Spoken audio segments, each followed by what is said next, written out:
मैं विजयलक्ष्मी गुप्ता आपका अपने चैनल पर स्वागत करती हूँ। सभी मुख्य सेविका बहनों को नमस्कार, जो जल्द ही रिज़ल्ट आने के बाद अपने अपने नंबर देखेंगी और खुशखबरी प्राप्त करेंगी।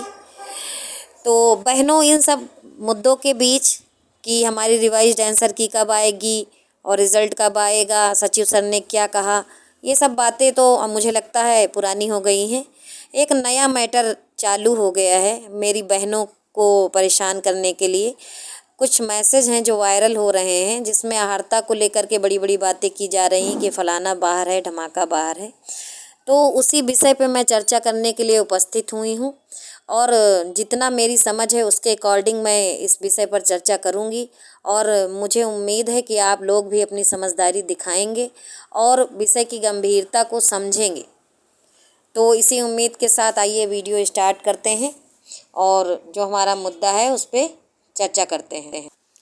तो हम चर्चा कर रहे थे जिस मैसेज की, वो आपके सामने है, आप देख सकते हैं पीडीएफ में। ये मैसेज है जो वायरल हो रहा है, पता नहीं कहाँ से, व्हाट्सएप पे या टेलीग्राम पे वायरल हो रहा है और बहनों ने मेरे पास भेजा है, जिसमें ये दिया गया है कि 23/12/2022 को जो है आरटीआई डाली गई है और ये डाली गई है और कोई ऑफिस का जो नेम है उसके जगह पे लिखा हुआ है श्री भास्कर पांडे जॉइंट सेक्रेटरी। और ये जो रिमार्क में दिया गया है कि मुख्य सेविका पद हेतु आवेदन पत्र भरने के लिए 3 वर्षों में समाजशास्त्र विषय होना चाहिए। और इसमें नीचे लिखा है कि government of Uttar Pradesh RTI के रिप्लाई आधार पर 100% पक्का हो जाता है कि मुख्य सेविका पद हेतु आवेदन पत्र भरने के लिए 3 वर्ष में समाजशास्त्र विषय होना चाहिए। नीचे महोदय ने ये लिखा है कि कुछ बातें समय के साथ सत्यता की पुष्टि करती हैं, इसी विश्वास को कायम रखना पड़ता है। गाली गलौज हर समस्या का विकल्प नहीं होता है। मतलब इनको किसी ने गरियाया भी है। दूसरा जो मैसेज आ रहा है, जो दूसरा हमारे पास सेंड किया गया है, तो ये कोई 2005 का है। 2005 में आरटीआई डाली गई थी। आपको पता होगा कि 2006 में यही सेम भर्ती निकली थी, जिसमें 1000 पद ज़्यादा थे। अभी 2693 पद हैं, तब 3693 पद थे। तो इसमें 1000 पद अब तो माइनस होके निकले हैं। तब भी यही आहारता का मैटर जब आया था, तब किसी महानुभाव ने आरटीआई डाली होगी। तो यहाँ पर ये चीज़, ये जो आया है पत्र सामने, इसमें आहारता को लेके जो बात लिखी है कि इसमें लिखा, पहले तो पूछा गया है कि ये सूचना मांग क्या रहे हैं, वांछित सूचना यानी चाहता मैं क्या हूँ। मुख्य सेविका भर्ती 2022 की सेवा नियमावली। अब देखिए यहाँ पर 2022 लिखा है, ऊपर यहाँ पर लिखा है 2005 के अंतर्गत सूचना उपलब्ध कराए जाने के संबंध में। मतलब समझिए, जन सूचना अधिकार 2005 में हमारे लागू हुआ था, ठीक है। तो उसी को आधार बना के, मतलब ये आरटीआई की डेट है। यहाँ पर ये 2022 में किसी ने पूछा है कि कौन मान्य होगा कौन नहीं मान्य होगा। तो इसमें लिखा है कि अगर किसी आवेदक के पास प्रथम वर्ष और दूसरे वर्ष में सोशियोलॉजी है और तृतीय वर्ष में सोशियोलॉजी नहीं है, तो क्या वह आवेदक मुख्य सेविका के लिए योग्य है या नहीं। तो इसमें जो प्रदत्त सूचना आई है उसमें साफ साफ दिया गया है कि मुख्य सेविका सीधी भर्ती सेवा नियमावली 1992 की प्रमाणित प्रति संलग्न है। ये जो प्रति इन्होंने संलग्न करी है, जो ये इतना मैटर है, मैं अभी आपको देखो हाईलाइट करके दिखा रही हूँ। जो ये वाला मैटर है, ठीक है, अभी देखिए आप लोग इसको, जो ये मैटर है आपका, ये संबंधित मैटर दोबारा देखिए आप इसको, मैं इसको दिखा रही हूँ। ये इतना मैटर, ये जो 1992 की नियमावली है, इसको मैंने भी पढ़ रखा है। नियमावली मैंने पढ़ी है और यही चीज़ देख करके, और सेम यही चीज़ आपके नोटिफिकेशन में भी लिखी है ना। यही चीज़ लिखी। मैं इसको आप बड़ा थोड़ा सा जूम कर देती हूँ, पढ़ देती हूँ, आप लोग देखिए स्क्रीन पे, अब शायद दिखने लगा होगा। मुख्य सेविका सीधी भर्ती सेवा नियमावली 1992 के पृष्ठ 3 पर बिंदु संख्या 4 पर अंकित अनिवार्य शैक्षिक योग्यता निम्नानुसार है। भारत में विधि द्वारा स्थापित किसी विश्वविद्यालय से एक विषय के रूप में, देखिए यहाँ पर लिखा हुआ एक विषय के रूप में, समाजशास्त्र या समाज कार्य या गृह विज्ञान या पोषण और बाल विकास के साथ कला स्नातक उपाधि या सरकार द्वारा उसके समकक्ष मान्यता प्राप्त। यहाँ पर भी एक विषय कहा गया है और कला में स्नातक कहा गया है, ना कि ये कहा गया है कि आपने अंतिम वर्ष तक लिया हो या आप संबंधित विषय से स्नातक हो। इसमें लिखा गया है एक विषय के रूप में ये चारों सब्जेक्ट में से आपने कोई लिया हो। अच्छा, ये यहाँ की बात हो गई। अब फिर से ऊपर चलते हैं। यहाँ पर आप देखिए, ये जो भी महोदय हैं इन्होंने जिनसे पूछा है, तो पहले आप जान लीजिए जो ये श्री भास्कर पांडे जी हैं जॉइंट सेक्रेटरी, तो पहले आप ये जानिए ये हैं कौन। मैंने इनको गूगल पे सर्च किया, ये जो हमारे मुख्यमंत्री जी हैं उनके ये जॉइंट सेक्रेटरी हैं। तो ये कब से अहर्ता डिसाइड करने लगे? अगर मंत्रियों के जो पर्सनल सेक्रेटरी हैं वो जो है सबकी परीक्षाओं की अहर्ता जो है डिसाइड करने लगेंगे तो देश का क्या होगा मैं नहीं जानती, और यूपी ट्रिपल एससी का क्या होगा ये भी मैं नहीं बता सकती, क्योंकि फिर आयोग की कोई ज़रूरत ही नहीं जब मुख्यमंत्री के पर्सनल असिस्टेंट और सेक्रेटरी जो है अहर्ता डिसाइड करने लगेंगे।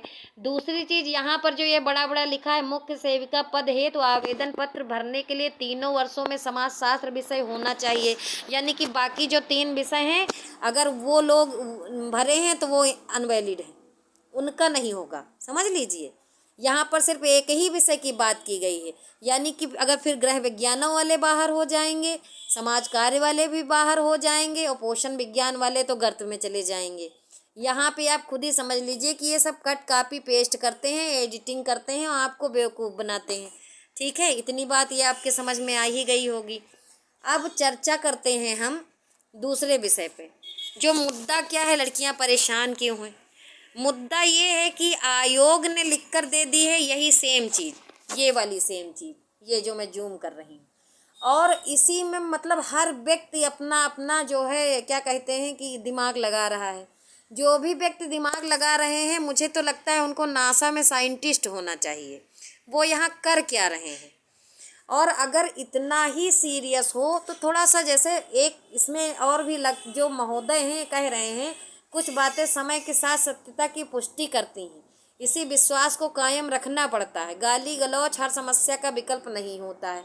तो जब आप खुद कह रहे हैं कि समय के साथ सत्यता की पुष्टि होगी तो फिर बकवास करने का मतलब क्या है भाई? जब समय आने दीजिए, आयोग जिसको मन होगा अंदर कर लेगा, जिसको मन होगा बाहर कर लेगा। तो पहले से बीपी क्यों बढ़ा रहे हैं लड़कियों का? एक तो बेचारी ऐसे परेशान है, रिजल्ट नहीं आया, रिवाइज्ड आंसर की नहीं आई, नंबर कम है, नंबर ज़्यादा है, फलाने हो जाए, धमाके ना हो, बीएससी बाहर हो जाए, और क्या कहते हैं 2 सब्जेक्ट वाले बाहर हो जाएं। जिनका नंबर कम आया है वो सबको बाहर कराने में लगे हैं कि सब जने बाहर हो जाएं और मेरा नंबर कम है मैं अंदर हो जाऊं। जिनका ज़्यादा नंबर है वो कुछ करना नहीं चाहते, वो सोचते हैं कि भर्ती चाहे जो है पूरा पाषाण काल वापस रिटर्न चला जाए उसमें होगी तो भी मेरा हो जाएगा। तो ये विभिन्न प्रकार के मुद्दों को लेके जो ये लोग परेशान कर रहे हैं आप लोगों का, तो आप लोग खुद सोचिए। मतलब स्नातक हैं, पढ़ी लिखी हैं, समझदार हैं, हिंदी में चीज़ें लिखी हुई हैं, समझ में आ भी रही हैं, जानबूझ के खुद को परेशान कर रही हो, दूसरे को परेशान कर रही हो। जिस बंदे ने जो है थोड़ा सा आपके लिए मेहनत करी है उसका खून पिए ले रही हो, उससे परेशान कर रही हो उसको। वो कहीं काम करने जा रहा, आप लोग फ़ोन मिला रही हैं, वो कुछ अपने घर का काम कर रहा, आप लोग मैसेज कर रही हैं, अब हम बाहर हो जाएंगे दीदी, अब हम बाहर हो जाएंगे। चलो ठीक, हाँ सब लोग बाहर हो जाओगी तो नौकरी आयोग के सचिव कर लेंगे मुख्य सेविका की, बस खुश, आराम मिल जाएगी। यही कहने से अगर आराम मिलता तो हम कह दे रहे हैं, जब आप खुद ही बाहर हुई जा रही हैं तो फिर बाहर ही हो जाइए, बातें ख़त्म है। और बाहर हो भी जाएंगी तो कर क्या लेंगी?